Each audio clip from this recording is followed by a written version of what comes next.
নমস্কার বন্ধুরা, পম্পার কিচেনে আপনাদের সকলকে স্বাগত। আজকের কাঁচা আম আর কিছু ড্রাই ফ্রুট দিয়ে জিভে জল আনা স্বাদে একটা দুর্দান্ত রেসিপি আপনাদের সাথে শেয়ার করব। এই রেসিপিটা আমরা সবসময় অনুষ্ঠান বাড়িতে খেয়ে থাকি, তবে কিভাবে অনুষ্ঠান বাড়ির মতোই বাড়িতে বানাবেন সেই ছোট্ট ছোট্ট টিপস আজ আমি আপনাদের সাথে শেয়ার করব। আশা করছি আপনাদের ভীষণ ভালো লাগবে। তাহলে চলুন দেরি না করে আজকের কাঁচা আমের এই লোভনীয় রেসিপিটা দেখে নেওয়া যাক। আজকে আমের এই লোভনীয় রেসিপিটা বানানোর জন্য দেখুন এখানে আমি 3টে আম নিয়েছি। আমরা চাইলে কিন্তু কম বেশি করে আমটা ব্যবহার করতে পারেন। তো 3টে আম দিয়ে আজকে রেসিপিটা আমি বানিয়ে নেব। আর এই 3টে আমটাকে প্রথমে খুব ভালোভাবে ধুয়ে আমি কেটে নেব। দেখুন আমগুলোকে কেটে আমি খুব ভালোভাবে ধুয়ে নিয়েছি। আর আমগুলোর মধ্যে কিন্তু আঁটি হয়নি, দেখে বুঝতেই পারছেন আমগুলো কেমন ভাবে কেটেছি। এইরকম কিন্তু আমগুলোকে পাতলা পাতলা করে কাটবেন, খুব মোটা করবেন না। এই যতটা পাতলা কেটেছে এইভাবে কাটবেন, তবে কিন্তু আজকের রেসিপিটা একদম পারফেক্ট হবে। এই দেখুন এইরকম কিন্তু পাতলা পাতলা করে কাটতে হবে। আর যে আমের মধ্যে আঁটি হয়নি সেই আম দিয়ে যদি আজকের এই রেসিপিটা বানান তবেই কিন্তু রেসিপিটা দুর্দান্ত হবে। চেষ্টা করবেন যে আমের আঁটি হয়নি সেই আম দিয়ে আজকে যে রেসিপিটা আমি বানাচ্ছি সেই রেসিপিটা আপনারা ট্রাই করবেন। এই দেখুন, চলুন এবার নেক্সট স্টেপ শুরু করা যাক। এবার দেখুন গ্যাসটা জ্বেলে দিয়ে একটা ফ্রাই প্যান বসিয়ে দিয়েছি। এখানে একটা স্পেশাল মশলা আমি বানিয়ে নেব। তার জন্য দেখুন এখানে 2টো শুকনো লঙ্কা নিয়েছি।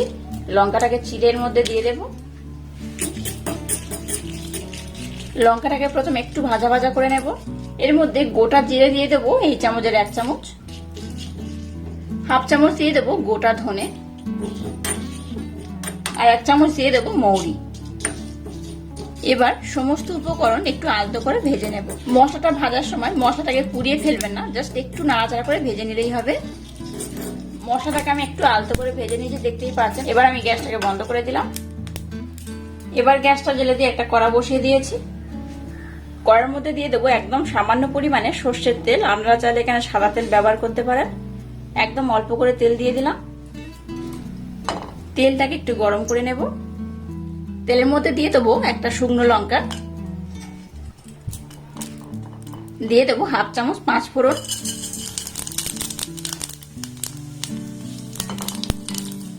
এবার এখানে আমি জল দিয়ে দেব।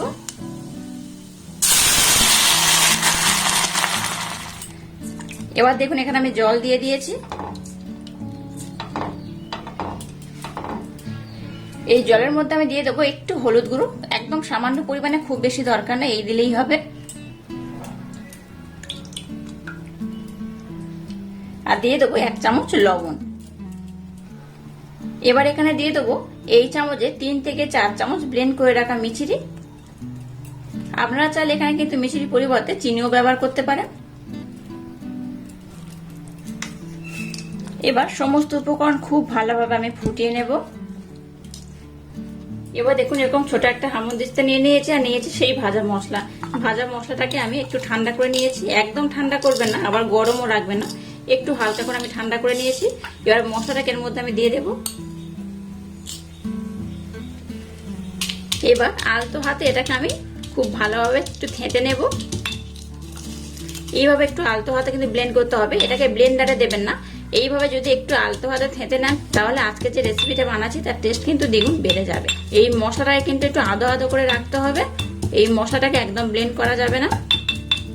দেখুন মশলাটাকে কিন্তু এইভাবে আমি ব্লেন্ড করে নিয়েছি, দেখাচ্ছি। দেখুন এই দেখুন,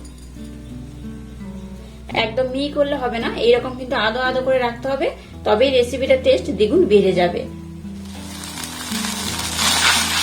দেখুন এই জলটাকে কিন্তু আমি খুব ভালোভাবে ফুটিয়ে নিয়েছি। এবার এখানে কিছু ড্রাই ফ্রুট দিয়ে দেব। ড্রাই ফ্রুট দিয়ে এটাকে আমি আরো 5 মিনিট ফুটিয়ে নেব।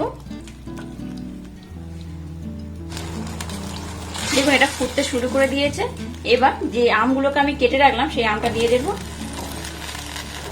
এবার গ্যাসের ফ্লেমটাকে লো রেখে এটাকে ঢাকা দিয়ে আমি কিছুক্ষণ হতে দেব। দেখুন আমের কিন্তু রেসিপিটা আজকের একদম রেডি হয়ে গেছে। আর দেখে বুঝতেই পারছেন আজ বানিয়েছে আমের প্লাস্টিক চাটনি। কত সুন্দর দেখতে হয়েছে দেখুন। এটা দেখতে যেমন সুন্দর, খেতে কিন্তু তেমনই অপূর্ব। অনুষ্ঠান বাড়ির মতো কিন্তু একদম এই প্লাস্টিক চাটনিটা হয়েছে। দেখে বুঝতেই পারছেন কতটা সুন্দর হয়েছে। এই দেখুন একদম কাঁচের মতো হয়ে গেছে। এই দেখুন এবার যে স্পেশাল ভাজা মশলাটা বানিয়েছিলাম এখান থেকে আমি 1 থেকে 1.5 চামচের মতো দিয়ে দেব। এটা দিয়ে আমি আবার একটু ভালোভাবে মিক্সড করে নেব। আর স্পেশাল মশলা দেওয়ার পর এটাকে কিন্তু খুব বেশি সময় ধরে ফোটাবেন না, আর দেখুন কত অপূর্ব হয়েছে। একদম অনুষ্ঠান বাড়ি যেমন হয় ঠিক সেই রকমই এটা দেখতে, যেমন সুন্দর খেতে কিন্তু তেমনই দুর্দান্ত। অবশ্য বাড়িতে আমার মতো একবার ট্রাই করবে, আশা করছি আপনাদের ভীষণ ভালো লাগবে। আর আজকের এই প্লাস্টিক চানের রেসিপিটা কিন্তু একদম রেডি হয়ে গেছে। এবার আমি গ্যাসটাকে বন্ধ করে দিলাম। দেখুন অনুষ্ঠান বাড়ির স্টাইলে আজের প্লাস্টিক চানিটা কিন্তু একদম রেডি হয়ে গেছে। আর কত সুন্দর এটা দেখতে হয়েছে দেখুন, বেশ লোভনীয় দেখতে হয়েছে। আর এই গরমের সময় ভাতের সাথে কিন্তু একটু এই প্লাস্টিক চানি হলে দুর্দান্ত লাগে। আর আজকের এই প্লাস্টিক চানির রেসিপিটা যদি আপনাদের ভালো লাগে তাহলে চ্যানেলটাকে লাইক, শেয়ার, কমেন্ট এবং সাবস্ক্রাইব করবেন।